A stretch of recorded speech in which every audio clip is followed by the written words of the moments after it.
Question. L'ordre du jour appelle la discussion du projet de loi portant sur la résolution 612 intitulée « Augmentation sélective du capital social autorisé 2010 pour renforcer le droit de vote et la participation des pays en développement et en transition » et sur la résolution 613 intitulée « Augmentation générale du capital 2010 du Conseil des gouverneurs de la Banque internationale pour la reconstruction et le développement relative à la souscription de la Belgique à l'augmentation sélective et générale du capital de la Banque internationale pour la reconstruction et le développement.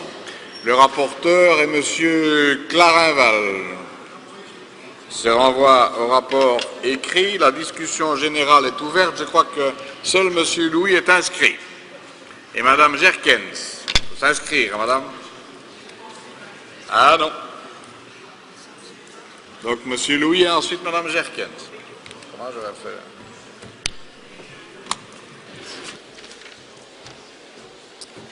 Merci, Monsieur le Président. Chers collègues, cela fait, comme vous le savez, des semaines que nous cherchons en vain à mettre la main sur 11 milliards d'économies. Chaque jour qui passe, la situation économique empire et notre pays se rapproche un peu plus encore du gouffre.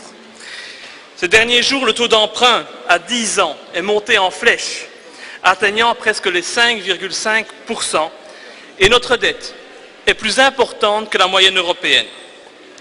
La crise politique, à n'en point douter, a affaibli notre pays face au marché et nos concitoyens ressentent au quotidien les conséquences de la crise actuelle.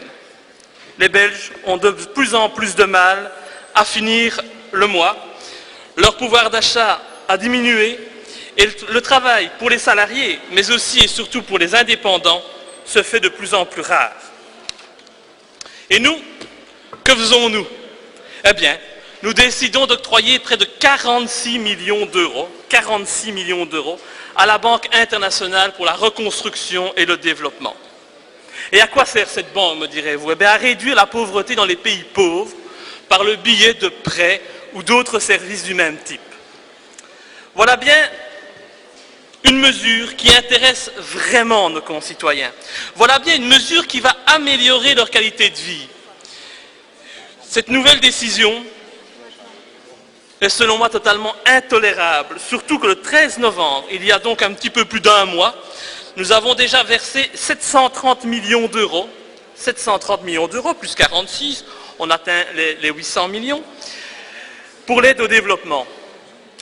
Comme vous le savez, si j'ai refusé d'approuver ce versement de 730 millions, vous comprendrez que je ne pourrai pas non plus soutenir le présent projet, parce que je pense que tout ceci est tout simplement indécent. Ce qu'il est encore plus, c'est que les négociateurs, s'il y en a toujours, ils ne cessent de dire à la population qu'elle devra faire des efforts, qu'elle devra se serrer la ceinture. Ah, c'est bien.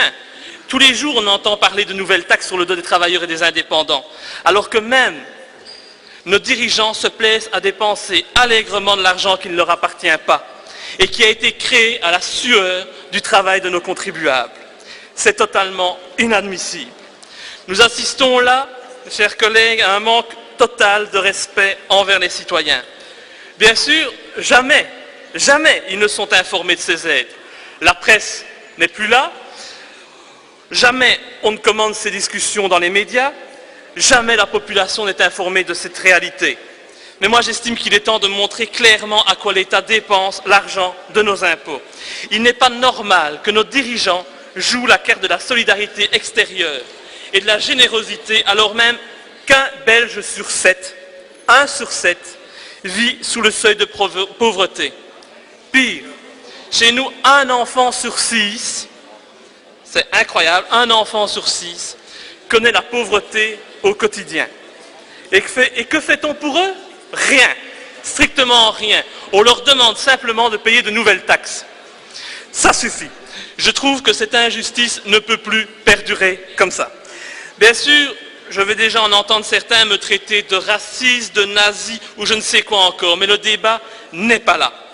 On ne peut pas continuer à cacher les erreurs de notre gouvernement en accusant ceux qui les dénoncent des pires mots. Refuser cette proposition, ce n'est pas du racisme. mais c'est juste la volonté de servir la population, population que je tiens à représenter et qui m'a fait confiance sans jamais cesser de défendre en priorité ses intérêts. C'est tout simplement ce que je fais, Madame Bourgeon.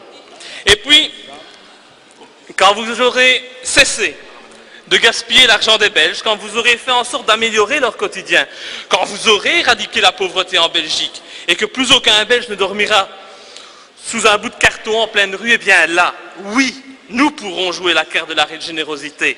Mais avouez que nous en sommes véritablement loin aujourd'hui.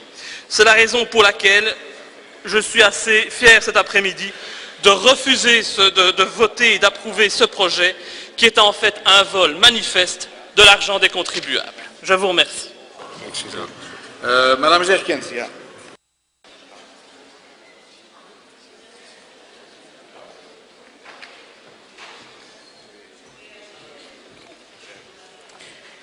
Merci, Monsieur le Président. J'avais décidé d'intervenir parce que voilà, c'est un sujet important et qu'en commission, nous n'avions pas été nombreux à interagir sur le sujet. Mais après l'intervention de Monsieur Louis, je suis d'autant plus contente d'avoir demandé à intervenir aujourd'hui en plénière sur ce sujet. Je suis en fait tout à fait scandalisée par les propos que vous avez tenus parce que je pense vraiment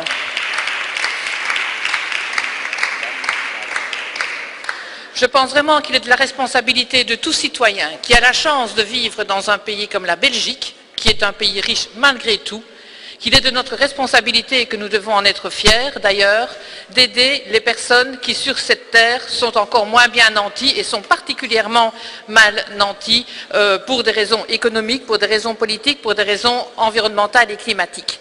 Et donc, ce projet, en fait, nous permet, en tant que citoyens belges, d'être solidaires et de participer au développement et à la reconstruction des pays qui sont en difficulté, qui sont en voie de développement ou qui ont vécu des situations dramatiques. L'objet de mon intervention était non seulement de dire que nous allions soutenir, évidemment, ce projet de loi, puisqu'il participe de l'augmentation de la des États membres de cette Banque internationale de reconstruction et de développement. Et je voulais, figurez-vous, en profiter pour nous rappeler et pour que nos représentants du gouvernement belge dans ces instances accompagne ces revendications, je voulais insister pour que la Belgique fasse partie des États qui insistent pour que dans la représentation des États membres de cette banque internationale, on accorde une part de plus en plus importante aux représentants des pays en voie de développement. C'est vrai, et le ministre me l'a rappelé en commission, qu'il y a des États qui payent, qui mettent de l'argent, et qu'il y a des États qui vont par contre recevoir effectivement de l'aide, et qu'il est normal que les pays qui prêtent de l'argent ou qui donnent de l'argent, que ces pays aient quelque chose à dire sur l'usage qu'on va faire de leur argent. Mais en même temps, il est important que les pays bénéficiaires puissent participer à la réflexion sur comment va-t-on utiliser cet argent, comment va-t-on le répartir, quels sont les projets prioritaires qu'il faut soutenir. Et à ce titre, il y a un premier pas qui a été fait de permettre une meilleure représentation des pays en voie de développement au sein de la Banque internationale, mais voilà, ce n'est pas encore assez, me semble-t-il, et surtout, parmi les pays considérés comme étant en développement, il y a des pays qui, malgré tout, ont des moyens financiers. Il ne faut pas confondre des pays qui sont riches, comme l'Arabie saoudite et le Koweït, avec des pays en voie de développement qui, là, manquent de moyens pour assurer la subsistance de leur population. Voilà. Le sens de mon intervention est donc de dire nous soutenons ce projet qui augmente la participation au financement de la banque, qui concrétise une amélioration de la représentation des pays en voie de développement, mais selon moi, on peut encore aller plus loin et en tout cas, la Belgique peut essayer d'influer dans les négociations qui vont se poursuivre en la matière. Et en tout cas, Monsieur Louis, sachez qu'en aucun cas, nous ne pouvons partager l'analyse que vous avez faite de ce projet. Merci, Madame. Monsieur le ministre, vous voulez vraiment dire quelque chose? La parole est au ministre. Merci. C'est essentiellement vous faire plaisir, Monsieur le Président. Non, simplement deux éléments. Je remercie Mme Guerkens d'avoir déjà répondu aux propos de Monsieur Louis, parce que je crois qu'il faut rester à un moment donné conscient de ce que représente notre intervention dans le monde pour lutter contre la pauvreté et pour permettre à des populations qui sont dans des situations totalement déplorables d'accéder parfois à des éléments de toute première nécessité. Des projets sont réalisés pour leur permettre d'accéder à l'eau, par exemple, et d'autres, bien entendu, pour leur permettre d'accéder à l'éducation, à la santé et à tout ce qui fait le développement humain. Le deuxième élément, je voudrais rassurer Mme Guerkens, je l'avais déjà dit en commission, à la fois siégeant au comité de développement de la Banque mondiale, mais également nos représentants au sein des instances, défendent cette vue d'une participation accrue des pays les plus pauvres en particulier et des pays en développement aux décisions de la Banque. Ce que j'ai simplement fait remarquer en commission, c'est que nous sommes là effectivement aussi dans le cadre d'une banque où la représentation dépend également du nombre de parts de l'investissement réalisé. Mais nous continuerons de défendre une implication plus forte et une participation plus forte des pays les plus pauvres et des pays en développement de manière générale. Merci, Monsieur le Ministre. Monsieur Louis voulait le dernier mot. Merci, Monsieur le Président. Permettez-moi de réagir puisque j'ai été visé par le discours de Mme Guerkens, mais également celui de notre ministre Reynders.